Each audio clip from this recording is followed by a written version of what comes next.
أعوذ بالله من الشيطان الرجيم بسم الله الرحمن الرحيم وإذا طلقتم النساء فبلغن أجلهن فلا تعضلوهن أن ينكحن أزواجهن إذا تراضوا بينهم بالمعروف ذلك يوعظ به من كان منكم يؤمن بالله واليوم الآخر ذلكم أزكى لكم وأطهر والله يعلم وأنتم لا تعلمون.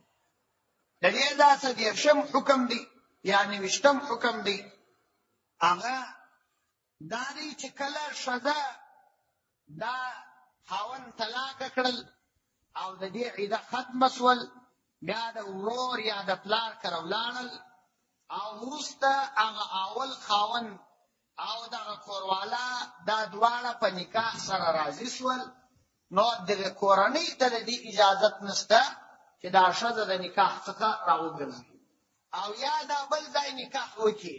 نو دې آیات کې د دې امر دی چې تاسو ښځې د طلاق څخه وروسته چې عده یې تېره سول د خپل خواهش د نکاح څخه مه راګرځوئ. وإذا طلقتم النساء کله چې ښځې تاسې طلاق کړي فبلغن اجلهن هغوی د خپله موده ورسول یعنې عده پوره سول فلا تعضلوهن نو تاسو هغه مه رامنع کوئ ان د دې څه ينکحن ازواجهن چې هغه د خپلو خاوندانو سره نکاح وکړي اذا تراضوا بینهم که خپل تر مابین هغوی راضي سوله بالمعروف په معروفه طریقه باندې یعنی دغه خاوند او کوروالا دوباره سره راضي سوله نو تاسو دوی مه راګرځوئ. ذلک دا یوعظ به الله عز وجل وایي په دغه حکم سره نصیحت کړل کېږي من هغه چاته کانه چې وي منکم ستاسو څخه یؤمن بالله والیوم الاخر چې هغه پر خدای او د قیامت په ورځ ایمان لري. ذالکم دغه نه راګرځول دي دې ښځې ازکا لکم ستاسو دپاره ډېر پاکیزه دي واطهر او ډېر د صفایي شی دي والله یعلم الله عز وجل پوهیږي وانتم لا تعلمون او تاسو نه پوهیږئ. معقل بن یسار رضی الله عنه خور ته چا طلاق ورکړي نو بیا هغه وروسته دا وغوښتله چې د دا ښځې سره دوباره نکاح وکړي نو معقل بن یسار رضی الله عنه منع کړه. بیا دا آیات نازل شو چې تاسو دا کار مه کوئ. نو بیا هغه بیرته د خپلې خور نکاح د خپل اخ سره وکړه. اوس دلته مسله دا ده چې د ښځې د طلاق وروسته دا د ښځې خپل اختیار دی کله کوم چا سره دا نکاح کول وغواړي او شرعي علت موجود نه وي. شرعي علت دا معنی چې په دغه کم مهر به نکاح نه ورسره کوي چې د دې د کورنۍ دپاره پیغور شي او نه به د یو لچک او د یو بې قومه سړي سره داسې بې قومه چې خلک یې پېژني نه د هغه سره نکاح نه کوي. که چیرې دې داسې یو څوک انتخاب کړی و چې هغه دینداره و او په خلکو کې ذي شرفه سړی و او دومره مهر یې ایښی و چې عام د قوم دپاره پیغور نه و نو په هغه صورت کې دا کولی شي چې په خپله خوښه د هغه سره نکاح وکړي. او که چیرې د هغه اول خاوند سره نکاح کول وغواړي نو په دې خو بیا بیخي څوک نه راګرځي. اوس د دې څه د کونډې مسله هم راغله چې دا د الله حکم دی چې ښځه که طلاقه شي که خاوند یې وفات شي دا د دې خپل اختیار دی چې دا د چا سره نکاح کول وغواړي د هغه سره نکاح کولی شي. نه خاوند ته مخکني خاوند ته د دې اجازت شته چې دا د دې سره راوګرځي د چا سره نکاح وکړي او نه پلار نه وړونو ته د دې اجازت شته. البته پلار وړونو ته دومره اجازت شرعاً شته که د شریعت د اصول خلاف دې نکاح وکړل دوی پر نکاح باندې اعتراض کولی شي نکاح یې ورمنع کولی شي. نور د مجبورۍ هیڅ اجازت هیڅ چاته نشته. او په دې کې الله عز وجل ډېر ټینګ تاکیدات کړي دي. تاسې د آیات الفاظو ته متوجه سئ سر به مو ورباندې خلاص. وإذا طلقتم النساء کله چې تاسو ښځې طلاق کړې فبلغن اجلهن هغوی خپله موده پوره کړه فلا تعضلوهن نو تاسو دوی مه راګرځوئ ان ينکحن ازواجهن چې دوی نکاح وکړي د خاوندانو سره. هر څوک چې وي چې دوی نکاح ورسره کوي تاسو بیا راګرځوئ نه. اذا تراضوا بینهم بالمعروف که دوی خپل تر مابین په ښه او نیکه طریقه باندې راضي شول. معروف د کوي د څه دا معلومه شول چې هغه سړی به دینداره وي او دغه د نکاح سلسله به د بېدیني او د بېحیایي لیل نه ځینې جوړېږي. ذلک یوعظ به من کان منکم یؤمن بالله، دغه حکم چې دی یوعظ نصیحت کول کېږي به په دا حکم سره و چاته من و هغه چاته کانه چې وي منکم ستاسو ته یؤمن بالله والیوم الاخر، پر خدای او د قیامت په ورځ باندې ایمان لري. معلومه شول چې کوم څوک د خپل لور او یا د مژور د طلاق وروسته راګرځي او دا د نکاح څخه منع کوي، د دې نه معنا دا ده چې دغه کې د الله او د قیامت پر ورځ باندې ایمان کامل نه دی درلودل. ځکه الله وایي چې په دې سره موږ هغه چاته دا نصیحت کوو چې په تاسو کې پر الله او د قیامت پر ورځ باندې ایمان لري. ذالکم ازکا، او بلې دنیوي ګټه بیانې چې دغه ښځه چې تا راوګرځول او دا چاته په نکاح باندې نه ورکوې، کېدلی شي سبا د دې څه یو بېحیایي پېښه شي، ستا قوم او ستا کورنۍ ټوله ورباندې بدنامه شي او د دې ښځې عزت ته هم تاوان ورسېږي. نو الله فرمایي ذالکم ازکا، دا نه راګرځول ستاسو دپاره پاکي ده لکم ستاسو دپاره، واطهرو، او د باطن صفایم ده، د ظاهر صفایم ده. والله یعلم، الله عز وجل پوهیږي، وانتم لا تعلمون، او تاسو نه پوهیږئ. نو د الله حکم چې دی هغه د ښځو د اجازت دپاره دی. هیڅ قوم ته د دې اجازت نشته چې هغه د ښځه راګرځي. دا چې قومونو د ځان لپاره په دین کې ترمیمات راوړي، دا غلط کار دی او دا د دین تحریف دی او دا د خدای د حکم ماتول دی او د الله د دین مقابله کول. چې کونډه ده په قوم، موږ په قوم کې د خپل سر نه ده، دا خو د الله د حکم په مقابله کې د خپل قوم رواج ښودل دي. او من لم يحكم بما انزل الله فاولئک هم الفاسقون، څوک چې د خدای په قانون فیصله نه کوي دا فاسقان دي. ومن لم يحكم بما انزل الله، څوک چې د الله په حکم فیصله نه کوي فاولئک هم الظالمون، دا ظالمان دي. ومن لم يحكم بما انزل الله، او څوک چې د الله پر نازل شوي حکم فیصله نه کوي فاولئک هم الکافرون، دا کافران دي. نو دا به یا فاسق وي یا به ظالم وي یا به کافر وي چې د الله په حکم باندې فیصله نه کوي. رواج او د قوم عنعنات د قرآن او د حدیث په مقابله کې دا څه اعتبار لري؟ چا چې د لا اله الا الله محمد رسول الله کلمه وویل، د هغه تمام فطرت باید د الله د دین تابع. بس نه در نبی علیه السلام څوک غیرتمن کېدای شي، نه در صحابه څوک غیرتمن کېدای شي، او نه در الله عز وجل څوک غیرتمن کېدای شي. عمر رضی الله عنه نبی کریم علیه السلام ته یو واقعه بیان کړه. اوس ګورئ دا قانون او قاعده ده چې که یو سړی د ښځې سره څوک په زنا باندې وویني او داسې د زنا په حال کې وویني لکه دا رنجنونې کې چې دا صلاحي وي، لیکن تر څو پورې چې د څلور شاهدان د قاضي په مخ کې پیش کړي نه وي، که ده دا وویل چې ما دا سړی پر زنا باندې ولیدی، څلور شاهدان یې پیش نه کړل، ده ته به 80 درې ورکول کېږي یا به 100 درې ورکول کېږي، 100 درې به وهل کېږي. ولې؟ هغه دې لیدلي دي، دی قسم هم پر دې باندې اخلي. خو قانون د شریعت دا دی چې دا د نسل او د عزت مسله ده، دا باید په انسانانو کې عامه نشي. ځکه شریعت دا غواړي چې داسې خبرې دا پټي د انسانانو ظاهري حالات بس پر دې باندې سړی کفایت وکړي. چاته غوږ نیول و، سترګې پسې وړل و، خامخا د خلکو په پټو حالاتو ځان خبرول، دا د اسلام مزاج نه دی. حضرت معاویه رضی الله عنه ته نبی علیه السلام وایي کله د مسلمانانو په پټو عیبو پسې سترګې وړلې، دا مسلمان جامعه به فاسده کړي، هر چا ته دې غوږ نیولي. نو اوس دلته مسله دا ده، عمر رضی الله عنه نبی علیه السلام ته وایي که یو سړی په خپله کوروالا باندې یو څوک داسې وویني نو د دې اجازت شته؟ وایي یا زه به 4 شاهدان پېښوم. وایي هو. نو هغه وایي خو زه خپله وینم. وایي هغه ته وایي ګوره الله تر تا غیور دی، الله تر تا غیرتمن دی، زه در تا غیرتمن یم. کوم رب چې ستا لپاره کوم قانون یې ایښی ته د هغه پابند. نو چې کله شریعت تا ته دا قانون کېښودی چې ته دا حق نه لرې، بیا نو ستا قوم څه حیثیت لري او ستا اصول څه حیثیت لري، ستا عنعنه او وطن او ولایت څه حیثیت لري چې ته راولاړېدی چې دا د پلاني ولایت د خلکو ځای څوک نشي بیولی، د پلاني قوم ځای څوک نشي بیولی. خو بېدیني ده، دا خو هېڅ دینداري نه ده. دا مسلمانی باره نه ده، دا خو د دین په مقابله کې یو ځان ته قانون جوړول دي او پر هغه قانون باندې تلل. الله دې مفو کړي په دین باندې. والوالدات يرضعن اولادهن حولين كاملين لمن اراد ان يتم رضاعه. د دې ځای څخه دیرشم حکم د رضاعت بیان دی.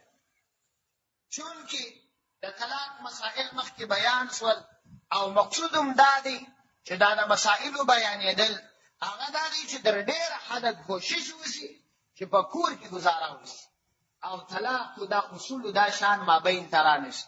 ځکه شریعت هر ځای د معروف قید لګوي، هر ځای د امساک او تصریح قید لګوي. نو اوس چې کله یو کوروالا او خاوند دا په کور کې اوسېږي نو الله عز وجل هغوی ته اولاد مقدر کړي. اوس د اولاد د روزنې سلسله د مور و پلار دواړو په غاړه باندې ور اچي. نو الله فرمایي والوالدات من یرضعن اولادهن، دوی به تی ورکړي خپلو اولادونو ته حولین کاملین، دوه پوره کاله به ورکړي. لمن اراد ان یتم رضاعه، د هغه چا دپاره یتم اراده چې وغواړي ان یتم چې پوره دي کې الرضاعة رضاعت، هغه به دوه کاله تی مکمل وکړي. معلومه سول چې والوالدات یرضعن من دې به تی ورکړي.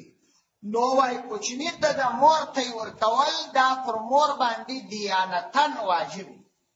دیانتن دا معنی چې دا د دې یعنی اخلاقی او شرعي وظیفه ده چې اولاد ته باید دا تی ورکړي، ځکه د دې اولاد دی او د دې دا ذمہ داری ده. نو دا اول دوار امر د دې دی چې د خاوند په نکاح کې وي دی له یو شرعي ضرورته باید دا خاوند مجبوره نه کړي چې بل څوک و دا کوچني ته ونیسي هغه ته تی ورکړي. دا د دې ذمہ داری ده چې دا مې ورکړي. ځکه الله فرمایي والوالدات یرضعن، من دې به تی ورکړي اولادونو ته دوه کاله پوره.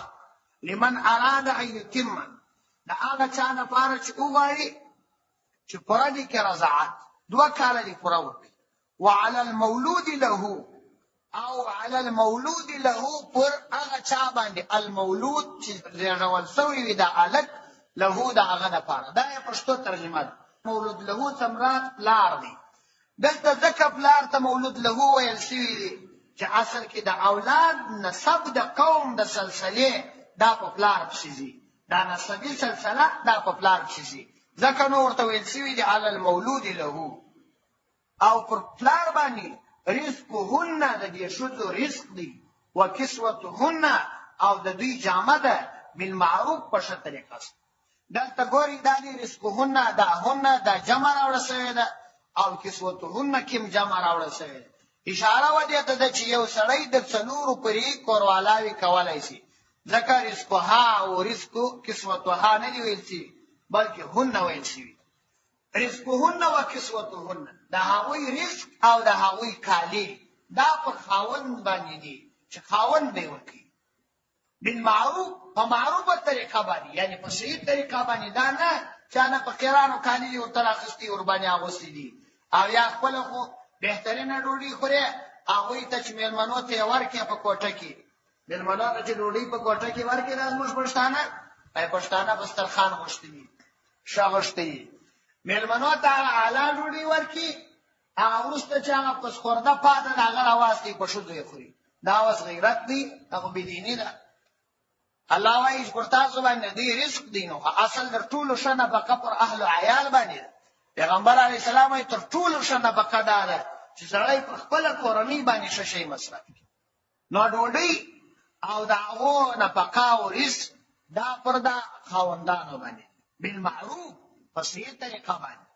لا تکلف نفس، نه مکلف کړل کېږي یو نفس، نه مجبوره کړل کېږي یو نفس الا وسعها، مگر د هغه نفس په طاقت باندې چې د هغه نفس څونه طاقت وي. یعنی پر خاوند نام لازمه نه ده چې دی بیچاره لیړي چلي او دی به خامخا هغه ته د بنګلې والا ډوډۍ ورکوي. نه، د ده د طاقت مطابق ده او د هغه رقم د کالي دا د ده د طاقت مطابق دی. الله عز وجل څوک مجبوره کوي نه. ولا تضار، او نه دي په تکلیف کړل کېږي والدة مور بولدها په زوی سره. یعنی پلار دې پر مور باندې د زوی په باره کې دونه ډېره پریشاني نه راولي چې د هغې په وسه نه وي پوره او دی خامخا مجبوره کوي. حضرت ګرد شپه آرام بدي زوی په کورواله آراموي. ولا مولود له بولده، او نه دي پلار دا مجبوره کړل کېږي، نه دي په تکلیف کړل کېږي بولده په زوی باندې چې مور ته یې ورکولی شي او هېڅ مریضي دې ته نه وي، پر پلار باندې خامخا لازمه کوي چې شیدې به ورته راوړې، ولا زه داسې مریضه یم مدایم او هېڅ په دې باندې سوي نه وي. نو نه دي کورواله د دا زوی په خاطر باندې پلار په تکلیف کوي او نه دي پلار د دا زوی په خاطر کورواله په تکلیف کوي، بلکې دواړه دي د آرامۍ زندگی سره تېروي. ولا تضار، نه دي په تکلیف کړل کېږي والدة مور بولدها په خپل زوی سره چې بلا ضرورته بس پر مور باندې د زوی په باره کې پریشاني جوړه کړي، اله وکالمو په واغوندو، اله دا په وکړو، اله دا په وکړو. د ځینو پلرو خورا بد عادت دي چې کله بیا یو بانډار مانډار ته زوی بیایي خورا نادرې خبرې ورته شروع کړي، ولې دی روان یې هلته شوکه کوي. ولا مولود له، او نه مولود دا پلار دا دې نه په تکلیف کېږي بولده په زوی سره چې شیدې مې وچ سوي دي، اله شیدې ورته راوړه، اله فلاني مریضي د هغه نه هېڅ په سوي نه وي.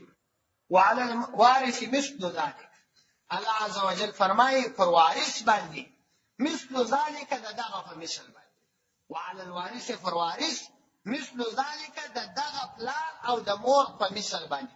د دې مطلب دا دی که مثلا یو کوچنی و مور پلار یې وفات شوي وه، اوس دغه کوچنی دا د هغو قریبانو په غاړه باندې دغه رقم تربیت دی لکه د مور پلار چې څنګه تربیت ورکاوه، دغسې تربیت د دې کوچني پر دا وارثینو باندې دي. وارث هغه څوک چې د دغه کوچني ته میراث وړی شي.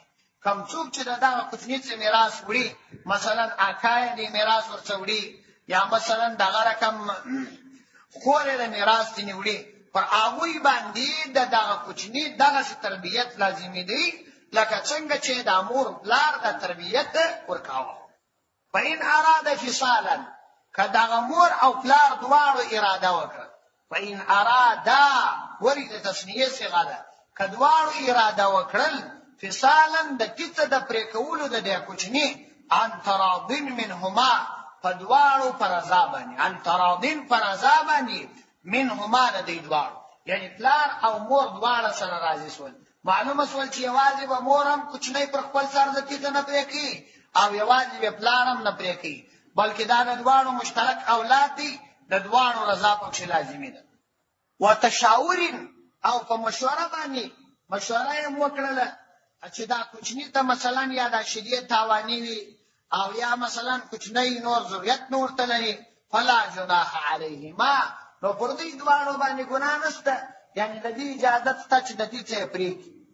وإن اردتم ان تسترضعوا اولادکم، او که چیرې تاسو دا اراده وکړله چې تاسو د دې دپاره ښځه ونیسئ، دایي ونیسئ، ان تسترضعوا، چې تاسو طلب وکئ د دې ورکوونکې ښځې اولادکم و خپلو اولادو ته، فلا جناح علیکم، دا هم پر تاسو باندې ګناه نشته. مثلا خپله مور یې مریضه ده او یا د هغې شیدې وچې دي، نو تاسو ته د دې اجازت شته چې بله ښځه په مزدوري باندې د دغه هلک ته د دې ورکولو دپاره ونیسي. فلا جناح علیکم، په دې کې پر تاسو باندې ګناه نشته.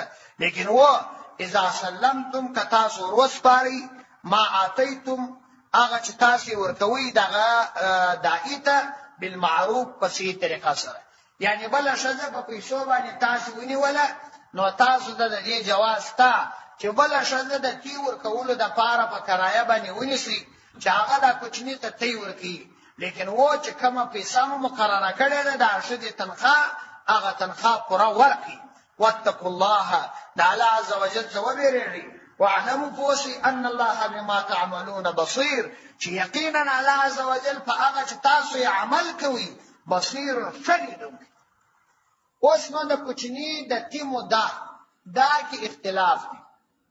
یو ځای راځي وحمله وفصاله 30 شهرا، د کوچني د تی د پرېښودلو زمانه او د هغه رنګه د هغه د حمل زمانه دا 10 میاشتې دي چې 2.5 کاله کېږي. او دلته الله عز وجل فرمایي چې والوالدات یرضعن اولادهن حولین کاملین، چې ښځې به کوچنیانو ته 2 کاله تی ورکړي، کامل 2 کاله به تی ورکړي. یعنی تر 2 کالو پورې د کوچني حق دا دی چې هغه ته شیدې ورکړل شي د خپلې مور.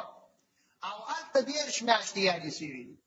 د امام شافعي رحمه الله، امام مالک رحمت الله علیه او امام احمد بن حنبل او زموږ د امام ابو یوسف او امام محمد رحمت الله علیهما د ټولو 50 قول دا دی چې د کوچني د رضاعت موده دا د 2 کالو پورې، د 2 کالو اخواته کوچني ته شیدې ورکول دا جایز نه دي.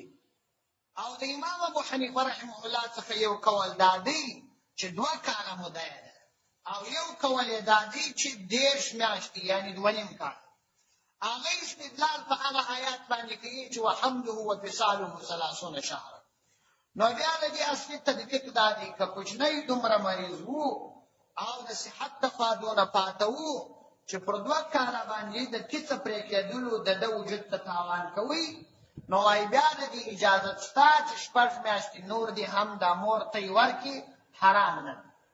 البته که د کوچني صحت پر 2 کاله باندې کامل وو، نو بیا د ټول اتفاق پر دې باندې دی چې آخواته نور د شیدې ورکول جائز نه. او د 2 کال آخواته د رضاعت مسله ختمه ده. یعنی دا معنا چې کچيري یو کوچنی هغه د 2 کالو آخواته د کمی ښځې ته وراوړي، نو د دې ښځې سره که بیا بالغ شو نکاح جائز ده، ځکه دا مور نه بلل کیږي. د 2 کالو په دننه کې دا دغه د شیدو دغه د رضاعت مسله معتبره ده. د 2 کالو آخواته د 2 کالو یا 4 کالو یا 5 کالو یا 10 کالو او یا 30 کالو 20 کالو آخواته دا رضاعت حرمت نه راولي. دا مسله ستاسو په ذهن کې. نو د رضاعت مسله اصل دا ده. بله مسله دلته دا ده چې فتوا پر دې باندې ده چې 2 کاله کې کوچنی د کیسه باید پریس. او بله مسله دا راوتل چې دا کوروالا ډوډۍ د هغې لباس او د هغې کور دا پر خاوند باندې لازمي دي. او څلورمه مسله دا چې راوتل چې د خاوند حالت ته کتل کیږي. دا نه لازمي چې خاوند به کوروالا ته خامخا اعلی شان ورکوي، بلکې د خاوند خپل حالت معتبر دی. که خاوند استعداد والا وو، نو بیا د ده د استعداد مطابق کوروالا ته نفقه ور برابرول لازمي. او که چیرې خاوند استعداد والا نه وو، مسکین وو او یا د متوسطې درجې کس وو، نو بیا د خپل استعداد مطابق ورکول هغه ضروري. البته د ښځې دوا او دوایي چې دا پر چا باندې ده، په دې کې اختلاف. ځینې علما وایي چې د ښځې خپله دوا دا پر دې باندې ده، او ځینې وایي چې دا پر خاوند باندې ده. خو الحمدلله زموږ په دا ټولنه کې دا ټول شعار پر خاوند باندې دي. حتی د زرو زکات لا خاوند باسي. هغه بیغمه ناست دي، اختره هم خاوند کوي. دا خو یو ډېره غټه دینداري ده. الله دې په موږ کې دا دین په کامله توګه راولي. والذین یتوفون منکم ویذرون ازواجا یتربصن بانفسهن 4 اشهر و10. د دې دا چې یو 10 حکم بیانوي، عدت د وفات بیانوي. هغه ښځه چې خاوند یې وفات شي، دې ته په عربي کې وایي متوفا عنها زوجها. هغه ښځه چې خاوند ورته وفات شوی. والذین یتوفون منکم، هغه کسان یتوفون چې وفات شي منکم ستاسو څخه، ویذرون ازواجا او هغوی پرېږدي خپلې کوروالاوې، یتربصن بانفسهن. دا کوروالاو ته یې پکار دا دي چې ځانونه رابند کړي 4 اشهر و10، 10 ورځې او 4 میاشتې. فاذا بلغن اجلهن، کله چې موده ورسول، فلا جناح علیکم، نو پر تاسو باندې ګناه نشته، فیما په هغه کې فعلن چې هغوی یې کوي، فی انفسهن په خپلو ځانونو کې. ګورئ دا الفاظ ته یې وګورئ، دا ترجمه دا شسم مصنور باندې خلاص شي. فلا جناح، ګناه نشته، علیکم پر تاسو باندې ګناه نشته. په څه شي کې؟ فیما په هغه کې فعلن چې دوی وکړي، فی انفسهن په خپلو ځانو کې، بالمعروف، په معروفه طریقه باندې. یعنی په دغه 4 میاشتو او 10 ورځو کې پر ښځه باندې حداد دا ناجایز ده. حداد وایي زینت ده. د کوره وتل، سفر کول، نو کورځي استعمالول، ښایسته کالي اغوستل او دغه رقم خوشبو استعمالول، دا پر ښځه باندې پر دغه ښځه چې په عیده کې دي دا ور باندې ناجایزه دي، حرام. که د حج مسله راغله نو د حج دپاره هم تلای نشي، حج به پاتې ځکه عیده ور باندې تېرول فرض. اوس نو چې کله دغه 4 میاشتې او لږ شپې پوره شوې نو بیا ستاسو دپاره دا روا دي هغه څه چې د دوی په زړونو کې څه روا دي. یعنی مطلب دا دی چې دا ښځه به ته د زینت راګرځې، دا به ورته وایه چې زینت به نه کوې او د نکاح پیغام به نه اخلې، دا ټول شیان به تور باندې منع کوې. لیکن کله چې دا 4 میاشتې او 10 ورځې پوره شوې نو د هغه وروسته تا ته بیا دا جایز دي چې دوی کم کار په خپل زړه کې لري هغه وکړي. یعنی دا معنا که چا ته د نکاح پیغام واستوي نو ته پر هغه باندې ممانعت مه کوه. او یا مثلا تا ورته د نکاح پیغام ولېږي او یا دې مثلا داسې کنایه کلمات ورته استعمال کړل نو دا منع نه دي، او یا مثلا بل داسې یو ترتیب جوړ شو نو دا منع نه دي بالمعروف، لیکن و په معروفه طریقه باندې. والله بما تعملون خبیر، او الله عز وجل په هغه څه باندې چې تاسو عمل کوئ خبیر شبه خبره. ولا جناح علیکم فيما عرضتم به من خطبة النساء. په دې کې داسې واقعات سړي تور په یادېږي، په مسجد هم وي، قرآن شریف هم وي، روژه هم وي. ولا جناح علیکم، او پر تاسو باندې ګناه نشته فيما عرضتم په هغه څه کې چې تاسو اشارتن عرض وکړي. ولا جناح ګناه نشته علیکم پر تاسو باندې فيما په هغه څه کې عرضتم چې تاسو یې ورپېښ کړي به هغه من خطبة النساء د نکاح پیغام وښځې ته، من خطبة پیغام النساء د ښځې. یعنی که تاسو اشارتن و دې ښځې ته د نکاح پیغام ورکوئ نو په دې کې ګناه نشته.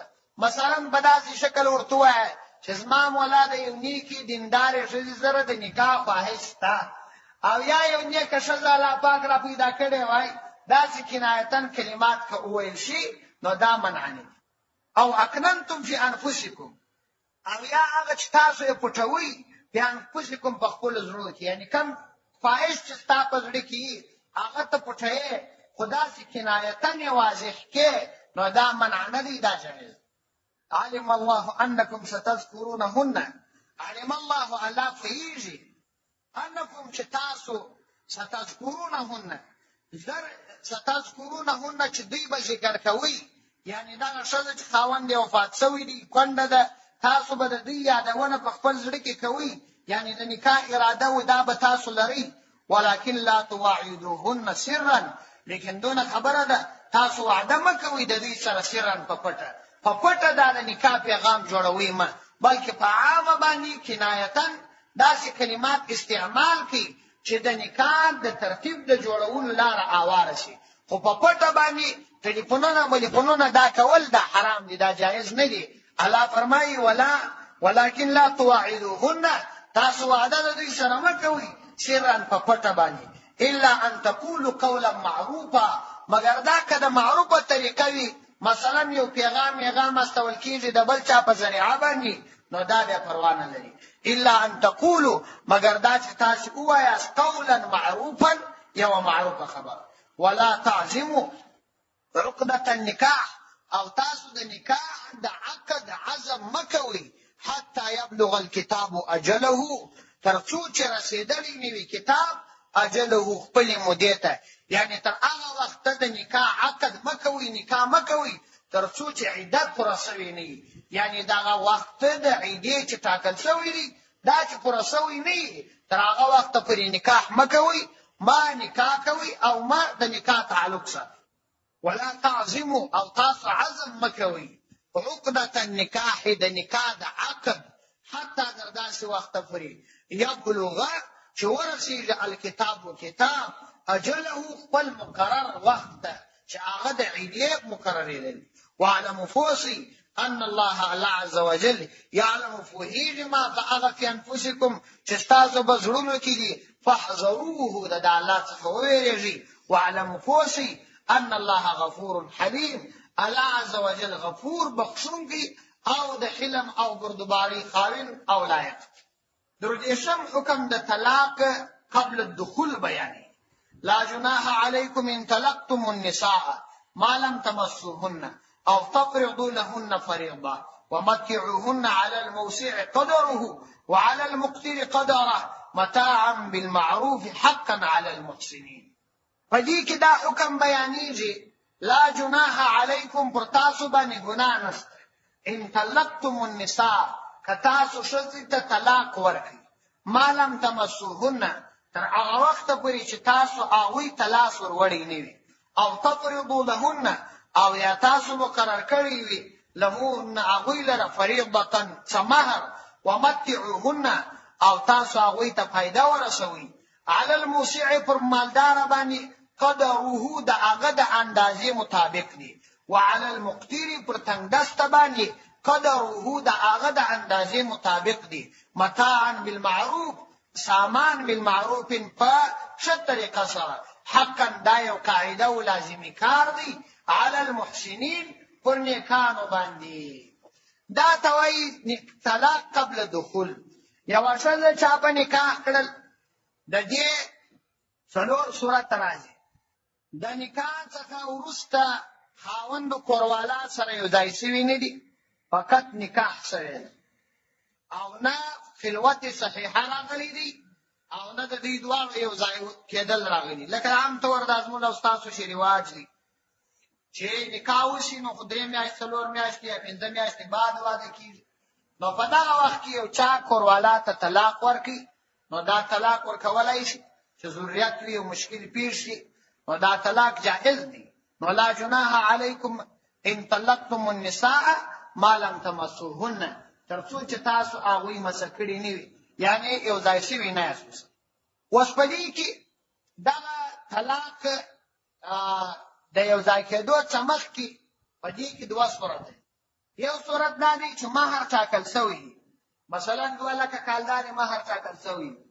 اوس چې دا خاوند دغه کوروالا ته طلاق ورکړي نیم مهر د دې کوروالا حق کېږي او که طلاق دغه مهر ټاکل شوی نه و هغسې نکاح سوی وه مهر بیا وروسته ټاکل کېدی د واده په نکاح کې نو په هغه صورت کې پر خاوند باندې دا لازمي ده چې 1 جوړه یا 2 جوړې کالي احسانا ورکړي. نو تاسې ورته وګورئ ترجمه همدغه ده او تفرضو او تاسو فرض کړي وي لهن د دغه ښځو دپاره فریضة مهر چې مهر مو ورته فرض کړي وي نو هغه به ورکوئ. ومتعوهن او تاسو دوی ته ګټه ورسوئ یعنی دا ښځو ته ګټه ورسوئ على الموسع پر مالداره باندې. مثلا مالداره سړی دی د یو ځای کېدو څخه مخکې طلاق ورکړي نو دی د خپل مال مطابق هغې سره څه کومک وکړي یعنی څه ډېرې پیسې دې ورکړي. حضرت حسن رضی الله عنه کومې ښځې ته دغسې طلاق ورکړي نو بیا یې هغې ته 20,000 دیناره ورکړه او قاضي شریح 500 درهمه ورکړه. نو على الموسع پر مالدار باندې قدره د د قدر د د وس مطابق وعلى المقتر پر تندست باندې قدره د د وس مطابق متاعا بالمعروف سامان دی دا یو څه سامان بالمعروف په صحیح طریقه سره و اخلاق سره په سپکو سپورو سره نه حقا على المحسنین دا پر محسنانو باندې یو حق دی د دې ښځو چې ورېږي. او کچیرې مثلا دغه ښځه چې هغې سره نکاح وسول مهر نه دی مقرر شوی په یو ځایوالی راغلی بیا طلاق ورکړه شو نو دغه ټوله مهر چې دا مقرر شوی نه دی دا دپاره د دغې ښځې دپاره به مهر مثل ټاکل کېږي. مهر مثل به دا معنا چې د دغې ښځې د عمل لوڼې یا د دې ښځې خوندې یا د دغې ښځې د خاله لوڼې یا د دې ښځې همسایګانې شاوخوا چې په کم قیمت باندې مهر د دوی ټاکل شوی دی هغه نه مهر به دا خاوند ورکوي او که مهر ټاکل شوی و نو هغه ټوله مهر د هغې ښځې شو. نو 4 صورته پکښې راغل. اول دا چې دغه ښځې ته سره یو ځایوالی شوی نه دی د دې څه مخکې طلاق ورکړه شو په دې کې 2 صورته دي مهر مقرر دی که نه دی مقرر. که مهر مقرر و نیمې د ښځې شو که مهر مقرر نو بس فقط 2-3 جوړې به ورکړي او که د ښځې سره یو ځایوالی سوی و بیا په دغه صورت کې اوس نو مهر مقرر دی که نه دی مقرر؟ که مهر مقرر و ټوله د ښځې دي، که مهر مقرر نه و د دغه مهر مهر مثل لازمي دی چې عام طور د دې ښځې قریبان یا د دې خوندې یا د عملونې یا د خاللونې په کومه مهر باندې په نکاح ورکړل سوي دي هغو اندازه پیسې به دا خاوند و دا کوروالا ته ورکوي. د طلاق څه وروسته وان طلقتموهن او که تاسو دغه ښځې طلاق کړې من قبل ان تمسوهن د دې څه مخکې چې تاسو هغوی مسه کړي وقد فرضتم لهن او تاسو فرض کړي و هغوی لره فریضة مهر. په اول صورت کې خو مهر فرض کړل سوی نه و، په دویم صورت کې تاسې ورته فرض کړي و فنصف ما فرضتم نو نیم مهر د هغه ورکول کېږي چې تاسو د دوی دپاره فرض کړي الا ان یعفون مګر دا چې یعفون هغوی یې وبخښي، یعنې دا ښځه راولاړه چې وایي چې زه نه غواړم، او یعفو الذي او یا یې وبخښي هغه کس بیده چې د هغه په لاس کې عقدة النکاح د طلاق هغه غوټه، عقدة النکاح د طلاق غوټه او د طلاق اختیار یې په لاس کې دي. عمومي قانون داسې دی چې کله سړی نکاح کوي نو د واده څخه مخکې د مهر پیسې ور ادا کړي. اوس نو چې کله د مهر پیسې ټولې ور ادا کړلې نو بیا دا دی خدا نخواسته یو مشکل پیښ شو، طلاق واقع شو. دغه ښځې ته نو اوس دا نیم مهر خو د دې ښځې شو، نیم مهر خو بېرته د خاوند شو. نو خاوند راولاړ شي چې دا اوس بد کار دی چې زه ورته وایم نوې پیسې راواستو نو ور معاف یې کړي. نو دغه ته وایي چې یا یې معاف کړي دا ښځه، یعنې ورپرېږدي چې دې نه غواړم، او یعفو الذي یا یې معاف کړي هغه کس بیده عقدة النکاح چې د ده په لاس کې دا اختیار د نکاح دی چې هغه دا خاوند دی هغه یې ورپرېږدي. وان تعفو اقرب للتقوى او دا کې تاسو ور وبخښئ اقرب للتقوى دا تقوا ته ډېره نږدې خبره ده، ځکه ښځه هغه خپل کاروبار نه لري، عاجزه وي او بیا په دې سره یو قسم غم او پریشاني هغې ته رسېږي. که تاسو دا پیسې ور پرېږدئ نو دا تقوا ته ډېره نږدې لاره ده. ولا تنسوا الفضل او احسان دا مه هېروئ بینکم خپل تر مابین. د دې نه وروسته هم احسان سره کوئ. د احسان دا معنا چې بد په چا پسې مه وایاست بلکې یو د بل خیر خواهي غواړئ. طلاق یو شرعي امر دی در مابین واقع شو، هغه مسلمان دا مسلمانه، بس خپل تر مابین احسان هېرول پکار نه دي. کله کله هغوی ته یو هدیه وي یو شی ورستول دا هم پروا نه لري، لیکن په هغه صورت کې که چیرې عیب خلکو نه بلي، که عیب بلي لکه زموږ ستاسو په جامعه کې نو بیا دا مناسبه نه ده. په عربو کې دا عیب نه دي. هغوی چې کومه ښځه طلاقه کړي بیا د بل چا سره نکاح کړي نو هغوی د خپل زکات او د شیانو ورسپي هغې ښځې ته، دا یو احسان دی، دا منع نه دی. خو دا چې په ځینو ټولنو کې د عیب بلل کېږي چې دا بیا څه کوي وسم تعلق ساتي نو په هغه صورت کې بیا دا مناسبه نه ده چې سړی ورواستي. ان الله بما تعملون بصير یقینا الله عز وجل په هغه څه چې تاسو عمل کوئ بصیر پوره لیدونکی دی. د الله څه ستاسې زړونه او ستاسو اعمال او ستاسو افعال و گفتار دا پټ نه. صدق الله العظیم.